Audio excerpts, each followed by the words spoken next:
The lush mangrove forests of Chiriquí province on the south coast of Panama. They protect local villages from storm surges, and their dense undergrowth shelters a rich variety of wildlife. They also provide a living for people like Roberto Mariano, who feeds a family of 12 from the fish he pulls out of these pristine waters. But Panama has seen heavy deforestation in recent decades. Over half its mangrove forests have been lost, and among those that remain, some have been damaged. Cuando empezó el proyecto de la carretera, When they built the Inter-American Highway, there was an oil leak into the river, and that devastated all the clams we had here. It affected lots of small animals, crabs and shrimps as well. When I was a kid, this area was full of clams and seashells. Now they're gone. But the mistakes of the past are making way for a brighter future. Roberto's 10-year-old daughter has joined a national effort to save the country's mangroves. We mustn't cut them down, she tells me, and we mustn't pollute them. Sylvia's part of an international project to protect Panama's wetlands. She and her school friends have formed a group called the Young Mangrove Defenders. Twice a day they collect water from the lagoon at the bottom of Sylvia's garden and lug it up this steep incline. The water isn't for their families or for themselves. It's for these mangrove seedlings in their schoolyard. They built the plant nursery in their spare time and have spent weeks tending to the delicate seedlings. Back down in the swamp, technicians from Panama's Environment Ministry are working on another of the project's key aspects, measuring how much greenhouse gas the swamp can absorb. Studies show that mangroves are highly effective, storing as much as 5 times more carbon dioxide than normal trees. But until now, Panama's never measured the exact amount. We want to know exactly how much carbon is being stocked here, how much carbon we need to increase his capture capacity, and therefore, in order to have more information to know exactly the ambition of commitment that Panama could have, we are doing this. Together with the United Nations, Panama's government is establishing a regulatory framework aimed at satisfying its international commitments in the fight against climate change. But this part of Panama is cattle country. The demand for pasture land is driving deforestation. The accompanying culture of producing leather products from cowhide is also a threat. So-called cascareros use mangrove bark to give raw leather its color. But environmentalists are slowly convincing them of the need to preserve their landscape. Even though we're cascareros, using mangrove bark for the leather industry, we also reforest almost every year. In 2014, we planted 30,000 mangrove seedlings. In 2015, 9,000 seedlings. And last year, 5,000.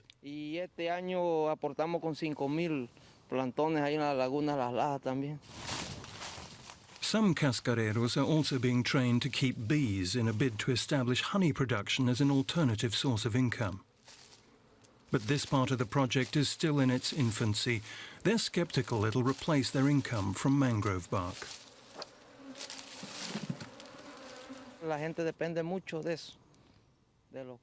People very much depend on our work with mangrove bark, the leather products that come out of it. People really depend on that. Here in this province, perhaps 1,000 families. And beyond too, lots of people buy leather products.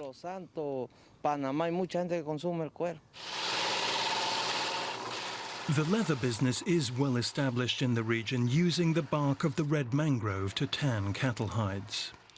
The bark is first ground into a coarse powder. That powder is then used in large dyeing pools that give the local leather its sought-after reddish color. This small workshop makes a monthly profit of $6,000 US.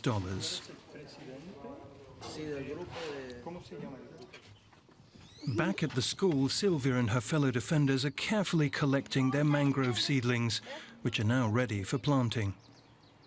And there's a nearby lagoon that badly needs fresh impetus. This is the Las Lajas lagoon. It's hard to believe it was once a flourishing mangrove forest. In the 1940s, local landowners built a small dam to stop the inflow of seawater. They were keen to turn the lagoon into a grazing pasture. But a new generation of landowners is open to the idea of preservation. They've allowed the young mangrove defenders to reforest the lagoon, taking the seedlings they nurtured and putting them where they belong. The unforgiving heat of the dry season will kill some of them, but anything between 50 and 80% of them will survive. For Sylvia, the purpose of her actions couldn't be clearer.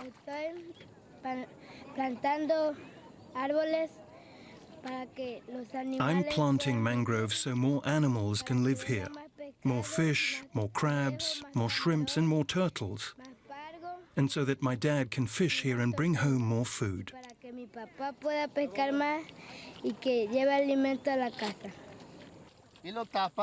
They're doing so under the watchful guidance of Andres Frais, a biologist and technical advisor with the Dutch NGO Wetlands International. It's one of the organizations implementing the project.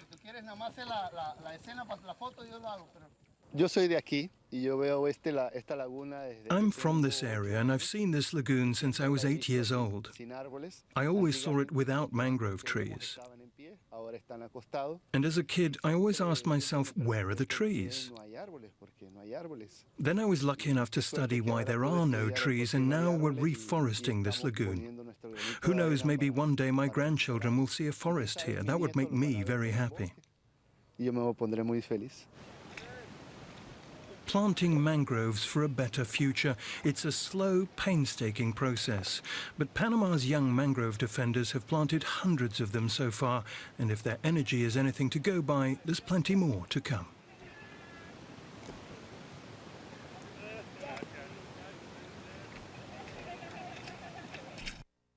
Meat, egg, and dairy industries are literally killing the planet. Just another reason why you should go vegan right now. Right now. According to Cowspiracy, which is a documentary on Netflix that you should go and watch, Animal agriculture is responsible for a staggering amount of global destruction. climate change. The entire transportation sector, we're talking cars, buses, trains, boats, airplanes, all of it accounts for 13% of global greenhouse gas emissions. Animal agriculture, 51%. You can reduce your carbon footprint by 50% just by going vegan. Water use. Taking shorter showers is great and everything, but every time you eat a beef hamburger, that's 660 gallons of water. That's 2 months of showers. To put it in other terms, about 5% of US water use is domestic. So like washing your clothes and your dishes, gardening, all that stuff. Animal agriculture accounts for 55% of US water use. Deforestation. 1 to 2 acres of rainforests are cleared every second. That is a huge problem. And animal agriculture accounts for 91% of Amazon destruction. And 110 animal and insect species are lost every single day because of rainforest destruction. So that was a lot of facts. But the bottom line, the best thing you can do for the planet is just to go vegan. Go to PETA.org/vegan to take the pledge and learn how easy it is to make the compassionate switch. And use the hashtag 30daysofvegan to join the conversation. We'll be back tomorrow with another vegan video. In the meantime, go watch Cowspiracy. Just go. Go do it. The water of the oceans of the world is almost always in motion. Hardly ever interrupted, waves break at the coastlines, sometimes strong, sometimes weaker. There is an enormous energy potential that is available round the clock and free of charge. A potential that, if fully exploited, could satisfy 40% of the worldwide demand for power. This equals the output of 700 to 800 nuclear power stations. Voigt Hydro WaveGen is developing technologies to convert this inexhaustible energy into electric power without the emission of harmful greenhouse gases. The operating principle of this wave power station is as simple as it is ingenious. An enclosed chamber has an opening beneath sea level which allows water to flow from the sea to the chamber and back. The water level in the chamber rises and falls with the rhythm of the waves, and air is forced forwards and backwards through the turbine, connected to an upper opening in the chamber.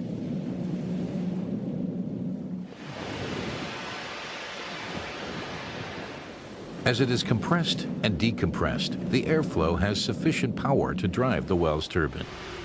It is a feature of the Wells turbine, named after its inventor, that it is driven in the same direction by both forward and reverse airflow through the turbine.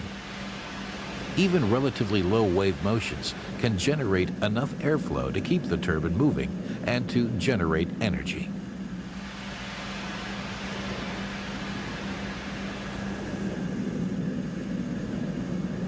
This is how easily energy can be generated with a wave power station, day and night, all year round, as long as there are waves. The world's first power station of this kind was put in service as early as November 2000 on the Scottish island of Islay and has been feeding power to the grid ever since. Voigt Hydro WaveGen is convinced of the commercial potential of wave energy.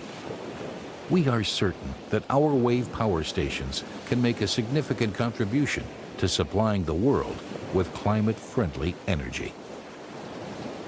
Voigt, engineered reliability.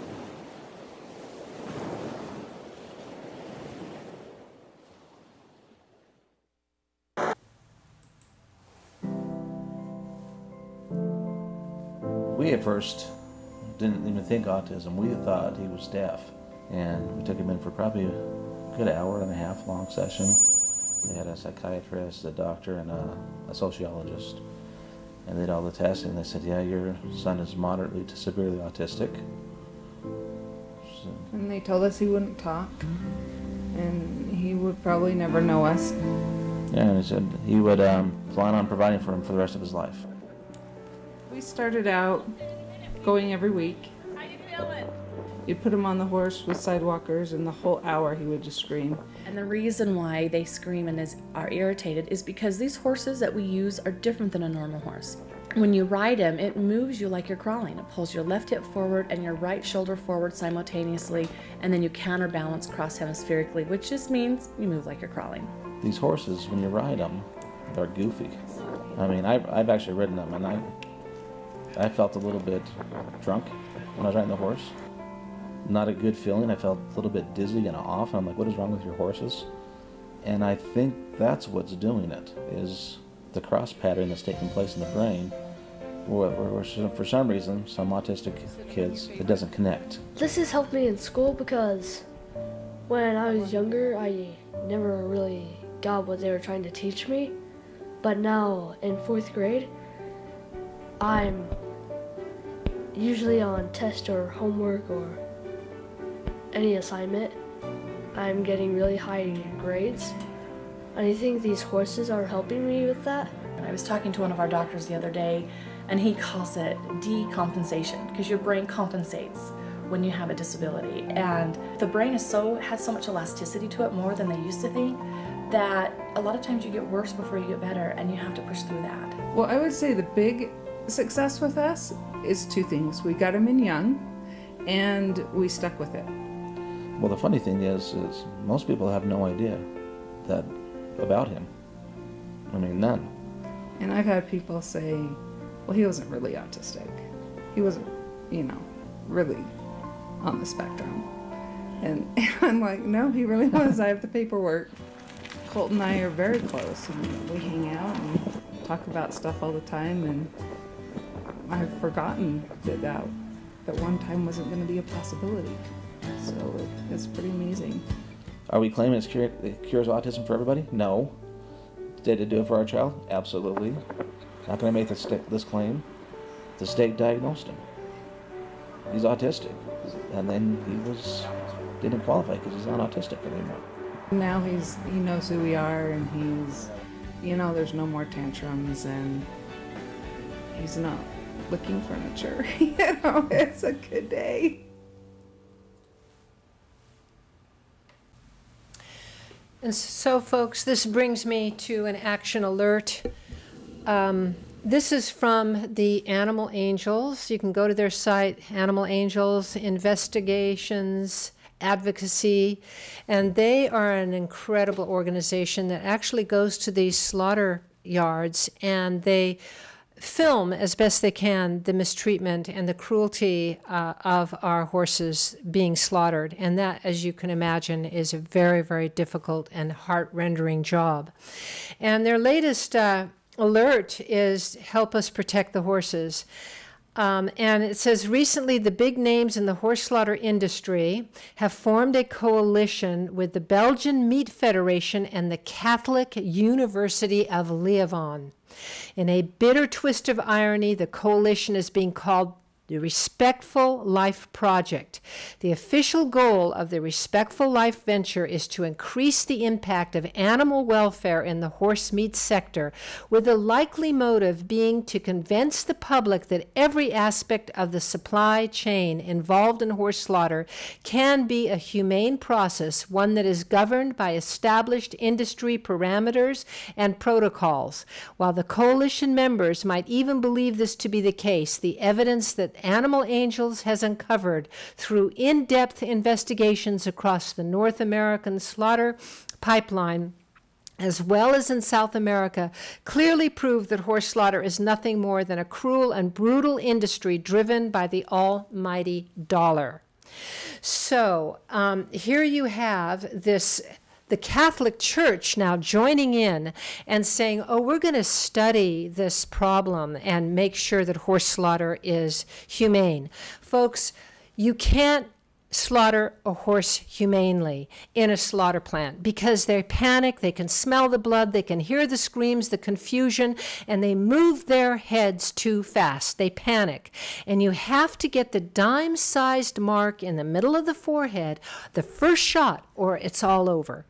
They scramble and panic, and then you have to shoot them time and time again. And this is going on in the slaughter plants as we speak. Not even the cattle industry has humane guidelines, even though there's laws to protect them. So shame on the Catholic churches that should be practicing and teaching their congregation humane treatment of animals and to go vegan. There's no reason in the world that we need to eat animals at this point in our civilization. And that's what they need to teach, how to save this world from, the overconsumption of meat that is killing people and giving them diabetes and heart problems and all that. And instead they're trying to go in on the money market. Shame on them. So I am asking you to contact the Catholic University of Leuven about the bogus project to give reverence to an ungodly business, horse slaughter. And the project is called Respectful Life Project. You can Google it. Let the Catholic Church know they should be teaching vegan alternatives, not the perpetuating of a poisonous horse slaughter meat culture. Shame on you, Catholic churches that are perpetuating this. University of Leuven. Unbelievable.